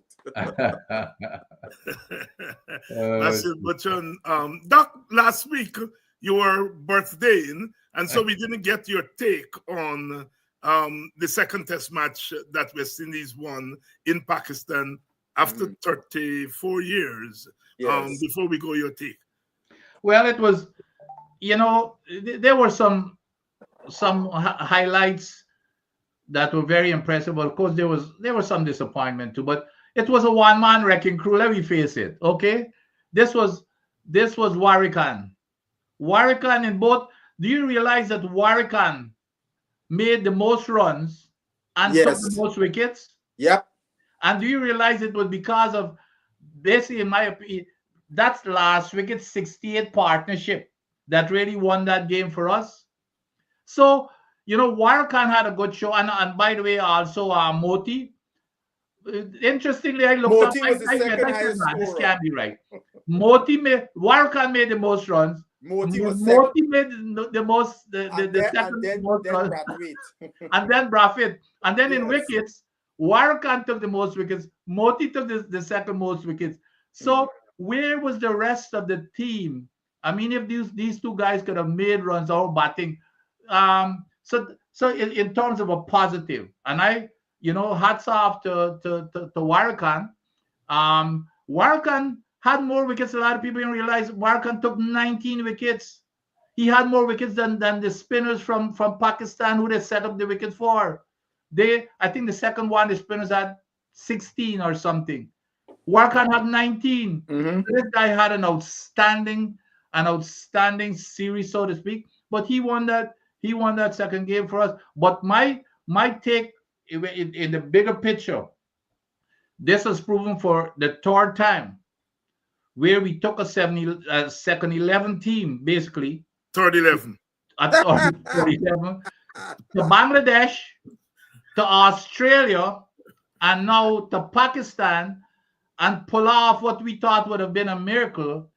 And you know, this is the same team that demolished England on that same wicket. This is the same team. So this is no normal or ordinary feat that we pull off here, Doc. So I think that what we ought to do, what this is telling me, and why I brought up those three series or test matches. I mean, Australia was the one test, and this is not a test. What that is telling me, which is what I've been saying all the time, we need to decide who wants to play a test and who don't want to play a test. And if those who don't want to, just let them move on. No problem. And let us focus on those who want to play a test. Not just every time you got to wonder, are you going to be available? No. We need to focus on the people who want to play test cricket and not go back and forth, and focus on those people. That's what I believe we ought to be doing. I want to add something on what you said there, Vincent, because again, this series, us drawing it, and the coach has been jettisoned. Oh, right? Yep. I mean, it a highlight again the raw deal that he has gotten. Yeah. Because I went back and did a deep dive into the teams that he had to coach. And from Australia series, he has been at a handicap in terms of experience. We had 8 guys in Australia hadn't played 20 test matches in the 11, right? When we went to England, we had 3 guys in the 11 that played 20 plus. No, four guys. Or no, or might have been 4 yet. But De Silva's right on the cusp. But it was Holder, the captain, and Alzari Joseph. And then we come to Pakistan here now with 8 guys in play on it. So you're looking at a team that is so inexperienced. Yeah. And this coach was able, and the thing what impressed me from a coaching perspective, we got battered in Australia. Battered. Yep. And then to get up off the mat and beat the best team in their backyard is not only a testament to the players, but for the coach to be able to get these guys to believe in themselves, etc., to get off the mat and do that. Similarly here in Pakistan. And you saw guys trying different things. You know, a lot of people have been cussing Mr. Jimmy Adams. Well, then what are they doing as batting coach? Well, we saw guys trying different things based on what they could do to approach this spin, because none of them had ever experienced playing in conditions like this, right? Yep. So again, there you got to credit the coaching staff, the coaches for that. And so it's really a shame. I mean, and Jeffrey Dujon added something to it. Jeffrey Dujon said the other thing, he has had to deal with building a team based on uncertainty, because he don't know from series to series who he got to play for him, right? And for you to develop a team in any sport, you got to have some kind of consistency of personnel for you to build upon. And he hasn't had that, but yet still they chose to get rid of the guy. I mean, it was very unfortunate as far as I'm concerned. I think as a matter of fact, I don't know what Doc is good at words and those type of things, but I'm looking for a description as to how these people somehow is it a prima donna? You know, I'm looking for a word to describe. Oh, Sammy. To give Sammy, yes. Because apparently Sammy is whatever, you know, they will give him anything that he wants. Sammy seems like they believe Sammy is Midas. But you know, and I believe that's what. No, you wanted what? To me, Sammy has not, especially in test cricket. No, I mean, how did he get to you're going to give him all 3 teams? For what reason? I mean, again. And then, Basim, not cut you. There's not only being the coach of the 3 teams, but now they've even given him even more authority. He's picking the team. He's picking the selector. He is a no, but look. I heard the director of cricket say what he saw that what Sammy did with the white ball teams was one of the main reasons for making him the test team. Now, what has Sammy done with the white ball teams? I mean, we've been pushing that we move from 8 in the T20 up to 3, and then we down to 4. But if you put that in proper context, yes, we beat India, we beat England, and so on. But none of those teams were the full strength team, because those were teams that were looking to find. They were still in flux in terms of what team they was going to bring to the World Cup last year, right? So we were seeing a lot of players that would not be in the England team playing. But remember, India and England are rated above us. So therefore, if we beat them, ICC's rated. Don't take into consideration whether you're full strength or not. The full strength team we played under Sammy, Australia beat us. And what is interesting, Mr. Kohli was the coach, the interim coach, when we beat the other full strength team in their place, the only full strength team that we beat in their place. He was the interim coach in South Africa, if you remember Dr. Hines. Yes. When we beat them in that T20 series, he was the coach. That's the only full member team that the team that ranked higher than us, that we beat at full strength. And it was Kohli was the coach. The ODI team is still in the same place. Yeah. So Sammy get promotion based on what? Oops. Yeah, when Sammy could not, basically remember when Sammy could not even remember that Hope was the vice captain of the team. You remember in the press conference Mm-hmm. when they asked him who did I give the captaincy in front of Hope recently, but Sammy said the man It wasn't Chase.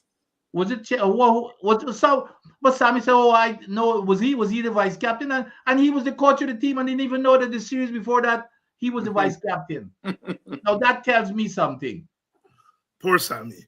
No, I like Sammy, by the way. I like no, because it's look, for me, you know, is the thing that one of the factors that and Conradon talked about it, the sectarianism. I think them boys in the Windward Islands will land on the thing and they decide. Dr. Hines, they're doing like what's going on in Guyana with the politics. With the politics, that man exactly. Is retorn. I think that's what we're seeing there. Is we are run things. Is we running things from the director of cricket to the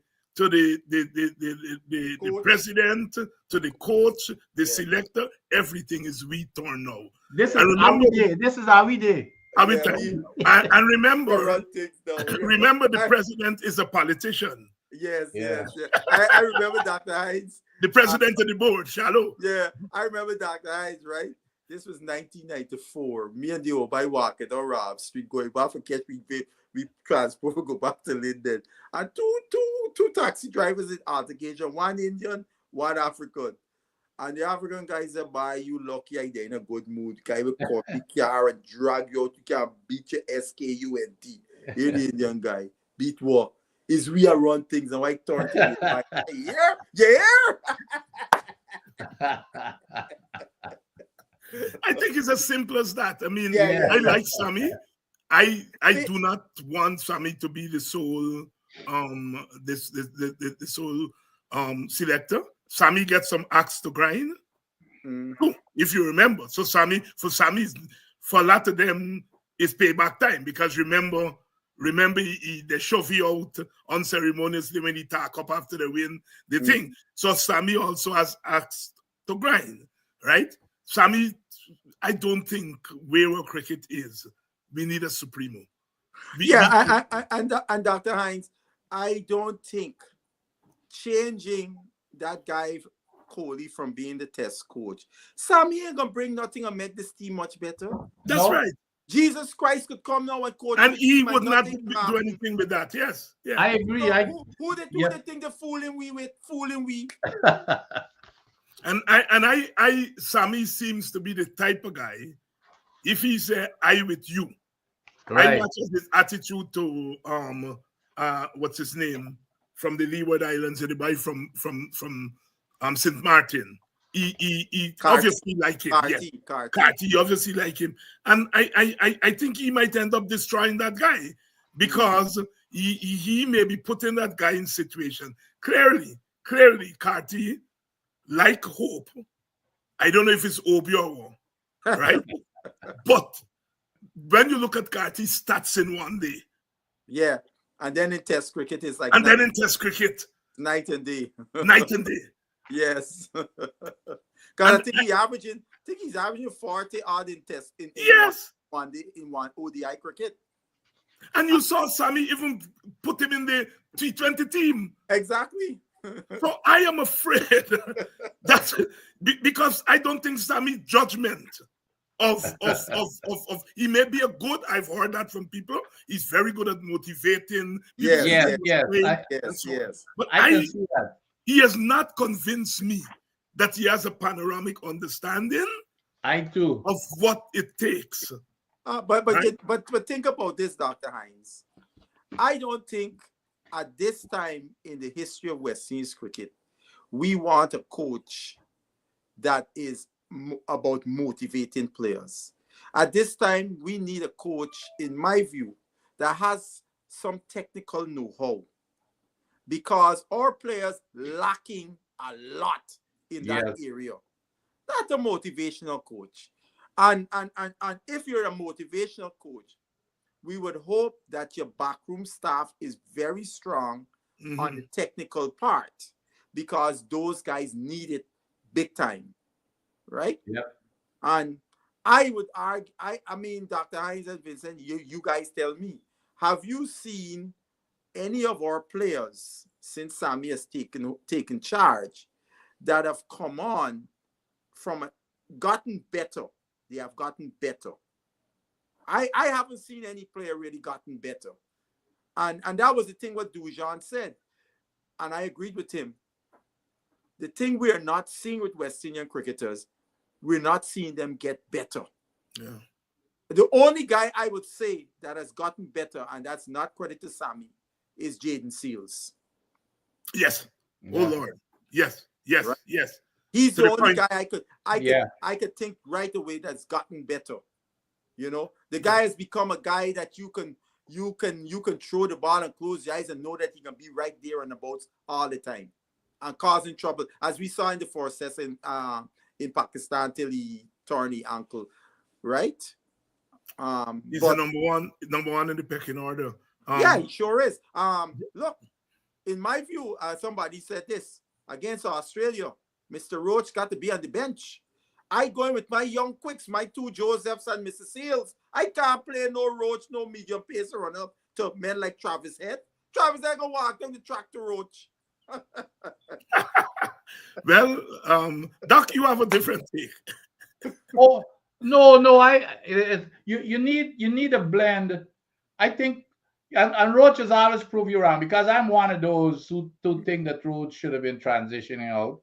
But every time you give him the Let's show ball, the ball to me, you know. because he lends stability, and that's he lends stability. You know, to hold up to at least one end. And a lot of these batters, they've got to respect him, because he's very savvy in terms of how he bowls and that type of. So they've got to respect him. You know, they've got to be careful with him. But you can't just, I like the blend of experience and the youths coming up. But I still think he had to transition out, though. No, but I think Seals has shown he Yeah. gets stepped into that role. No, you're right. You're right. And Roach can be the mentor, because they got him on a player mentor contract now. That's the contract he's on. He don't have to be playing. He could be in the thing as the mentor. And you see the thing about Roach, even look at Roach. You know what I like about Roach? He's got a very calm head. Look at him. Even when he's batting, look at when he's batting. Yeah. When you hear the commentators talking about how Roach is such a great player of spin, Roach, but is this, is just his mental. He got solid. I think he has a solid technique. Very solid defense. No, I mean, Roach is like the perfect lower order batsman. If you're a batsman looking to get 100 and you want a man hole on the other side with you, Roach is the perfect guy, because they ain't got to pry Roach out. They ain't got to bowl a good ball to get Roach rarely throws away his wicket. And that's a special, because a lot of tailenders could bat, but they're not time for got defense. That's not their role. Yeah. And so he brings a lot of stability. Yeah. So I just feel that we need to have our. I think when the Australians feel some good pace, I think the Australians suspect. I think we need to transition out. Yeah. As good players they are, I think they suspect to good fast bowling. Hey, Basil, and Dr. The one thing that I'm very encouraged, and I think that this tour to Pakistan did a lot for us in terms of identifying especially our spin attack, and to add to the pace. But don't forget, Seals bowled very well in Pakistan. That's what I said. Very well. He was the guy. It was interesting, because I made a comment, because on Andrew Mason's show, Andrew Mason asked the DOC, why is Alzari in Dubai when he's on a central contract and not in Pakistan? And the DOC Bascom said, well, we know that spin is going to be the thing in Pakistan. So, and Alzari, has been a guy, he's always been there, has given him opportunity to go and make some money. And Andrew admonished him, said that is a weak answer.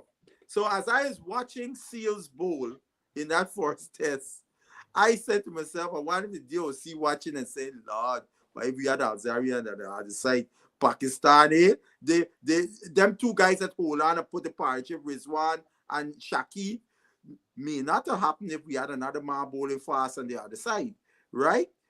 He must be saying, and look, Sir Randy Roberts tell me, when I told him about the thing, Sir Randy Roberts said, what?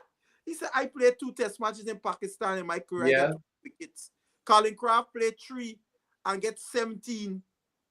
Sylvester Clark get 14 and Marshall get 13. I remember so that 81 this series. thing about it gotta be spin. But think about it.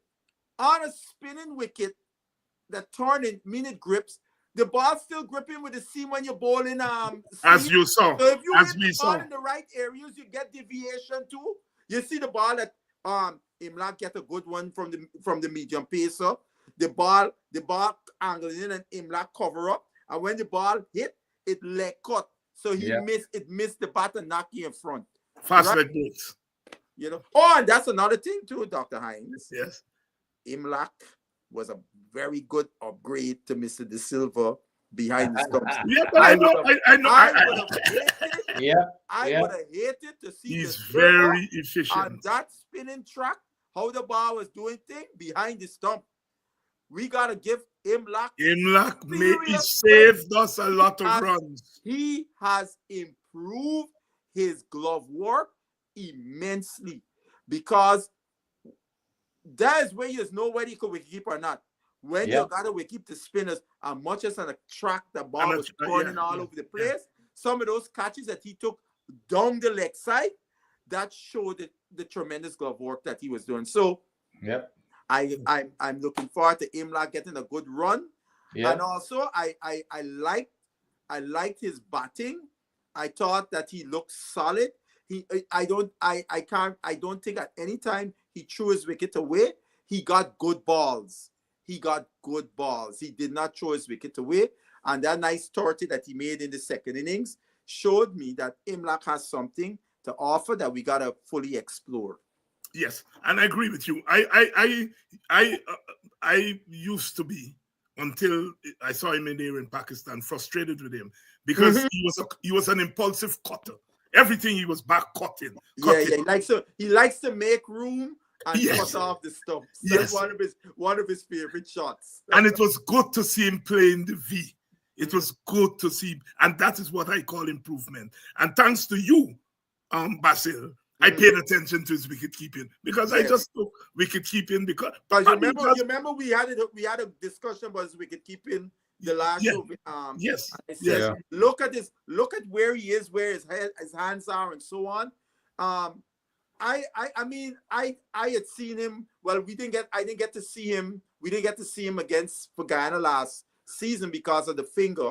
So I was going based on what I had seen him when he played in June's Cup and so on in Guyana. And, I still had my doubts, but it's obviously, and, the people that I know that know him at DCC, one of the things I've always heard about young Imlak, he is a hard worker, and not the cliche hard worker. We always like say somebody work hard. This is a guy, them guys who say he turn up to the club, you see set on cones, and he do a thing, and he's always been one of the guys when they talk about do the yo-yo test. He's a guy scoring in 6. They're usually the guy scoring the highest when in Guyana when they're running the test and so on. So he's a guy that continues to work hard in his game, and we're seeing some of the fruits of that. Yeah. And as you know, it's Roger who identified De Silva. But when I went back, Roger identified De Silva for batting. He thought De Silva was because De Silva had made some runs. And from day one, I always thought the Silva wicket keeping was suspect from the first time I see De Silva. And I remember my good friend Andrew Mason bigging up De Silva, because you remember when we were in England for the COVID tour, you remember they was playing games against each other, and De Silva made 100 in one of the intra-squad games, right? And Andrew said, yeah. I said, Andrew, go and look at the scoreboard. Check to see if anybody that was bowling to De Silva is a test bowler. None of them is on the test team. So put an asterisk next to them. if it was the test bowlers, then I would have said yes. You see, them little things you gotta look at, right? So I said, don't jump and use that as one of your barometers, you know. And then, you know, when De Silva got his chance in New Zealand, I think he made a 50. He made a 50 in that game. And right away, everybody say, you know, this guy is a thing. And then we start to see some of the technical flaws. And I thought, in my view, I thought he should not have gone to Pakistan, because I thought his confidence was in the dumps against Bangladesh. And, you know, to carry him to Pakistan and then drop him, it's best to keep him in Trinidad and carry some other youngster to Pakistan, man. Gentlemen, before we go, are we now into a new era? I noticed Australia played 3 spinners against Sri Lanka. Only one fast ball, only Stark. And no, it's not a new era. They did the same thing in India when they were. Yeah, but some saying. Yeah. No, Pakistan has done the same thing. We have done the same thing, played 3 spinners, hold back the fast bowlers. England did the same thing, right? So I'm saying, are we seeing this new era on the subcontinent? Oh, yeah. I mean, that's interesting you say that. But I will tell you, when we had the West Indies fast, but we had played no 3 spinners and left. That is why I'm saying. That is why I'm insisting. Are we seeing a new era? I find it, well, you see, Australia could do this because I remember Starks and Hazelwood and Cummins are not in this tour. So I could see Australia. But if Hazelwood and Cummins there, at least 2 of them playing with, they playing at least 2. There's no way Australia got Stark, Hazelwood and Cummins on the bench, because those guys are capable of taking wickets in any kind of condition. Those are top world-class fast bowlers. But yeah, you see, and here I'll say this, Dr. Hines, Pakistan did us a great favor. Oh yes, because Pakistan did not pick a genuine fast bowler. Because in my view, had Pakistan picked a genuine fast bowler in that second test, those lower order batters, I don't think they would have gotten those scores. Doctor? No, I agree. I agree. As a matter of fact, you remember I was worried when in the series, the series before that, Pakistan against England, they had 2 very good quicks. What's the name of the one? Afridi and Nazim Shah. They were I was worried that they were going to give us a bunch of worries because of the line and length that they were maintaining. So but I guess they decided not to play them against the West Indies and went with spin. But in terms of an era, I think you're right that if you go into the subcontinent now, I think you're gonna go spin heavy. But however, I don't think you're ever gonna play all spin if you've got outstanding quicks. Correct. And which is what Clive always said: you play your best 5 bowlers. If it's 5 spin bowlers, you play your 5. You know. But you're not going to drop, let's say you got your 4 quicks that we had, the 4-prong attack. You don't drop in none of them. I don't care who comes. You don't drop. So it depends on the, you know, who you got established in the team already. And you could play around with those who are on the edge, you know, on the in and out of the team. But you're not going to drop Stark and Underwood and those type of people to play spin. It doesn't matter where you go. Yeah. You're dropping them. Yeah, because I just want to emphasize this point. If Pakistan and look, they say Afridi resting because since it's South Africa, they said he is going to be rested to prepare for the Champions Trophy. So he would not be playing in the series in South Africa, nor the West Indies. And I say, yes, we got a nice bullet there. Then when I hear that, I say, yes, we got a nice bullet. And then Nazim Shah got injured in the South Africa series, right? But Pakistan got other guys in Pakistan. You got Rauf and men who is ball 140. Yeah. The guy name I was looking for is Abbas. Yes. Mohamed Abbas. You have Rauf. You have very, Rauf. very, very, very. Mohamed Abbas is not a quick bowler. No, but he. Yeah. But I'm saying they could have had a quick ball because when them lower order batters a new guy bowling real class, I bowl shot at Moti. You know, Moti don't like that at all. But you know why I thought Abbas would have given them trouble? Because, like Basil said, the guy was bowling an immaculate length and line, and when the wicket is gripping, Yeah, I kind think of those bowling pitches you- would have suit him. Yes. that's exactly right. Yes. So when I looked at him bowl, I thought against South Africa, I said, this is the guy that I'm going to be concerned about. But when they left him out, because of course their spinners had before that destroyed. Yeah. I think also Pakistan did not respect the West Indies one iota. Yeah, They underestimated West Indies. Firstly, all they was looking at the West Indies from the perspective, oh, they can't bat spin. that's But right. I forgot that we had some guys who could bowl that are capable too. Yeah, And they got a big surprise, big surprise in that. Because Warrikan's straight arm ball, the Pakistanis had no answer for it. Yeah. He was destroying them with the arm ball. They're looking for the ball turning, arm ball.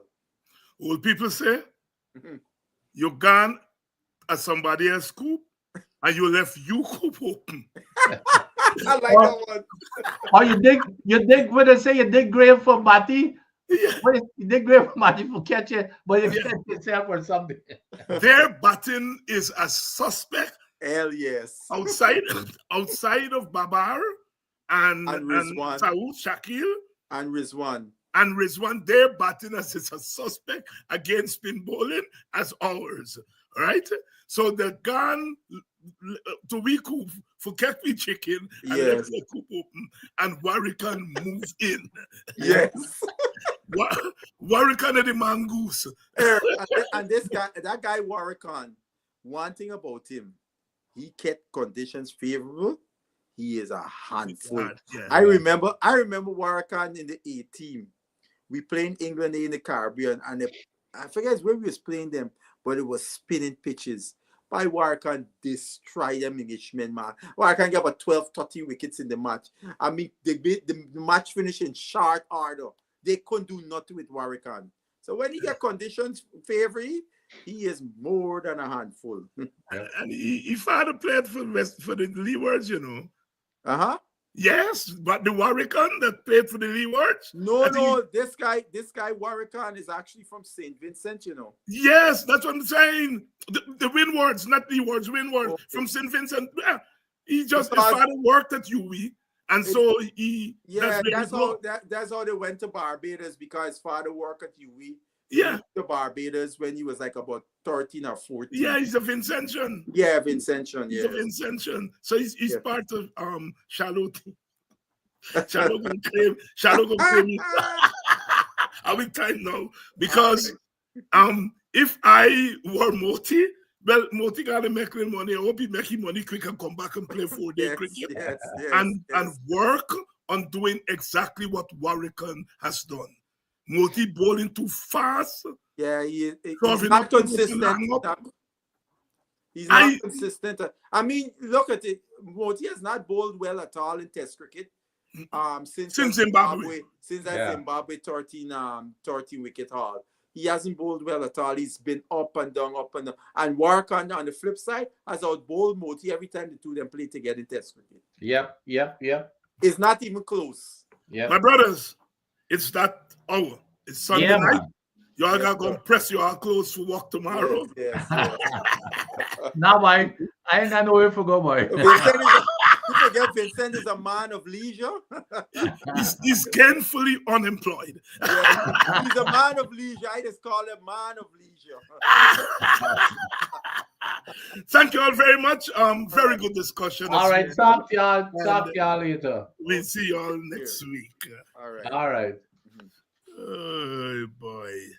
What, and to you, the audience, thank you all very much for staying with us as usual. Without you, there is no program. West Indies Cricket 101. Rude boys gonna get you by degrees. Here comes the West Indies. And when you're facing the generals, nearly every ball is a funeral. And when we batting, brother, go and put your men on the boundary line. And if you give we a liquor, that is merely a hiccup. Look, you win the little battle, you lose the war. It's the same result every time. Everybody sing, here comes the West Indies. Here come the West Indies. Them rude boys gonna get you by degrees. Here come the West Indies. I tell you now, here come the West Indies. Here come the West Indies. Them bad boys gonna bring you to your knees. Here come the West Indies. Special request to the Trinity posse. And what about the Guyana posse? And what about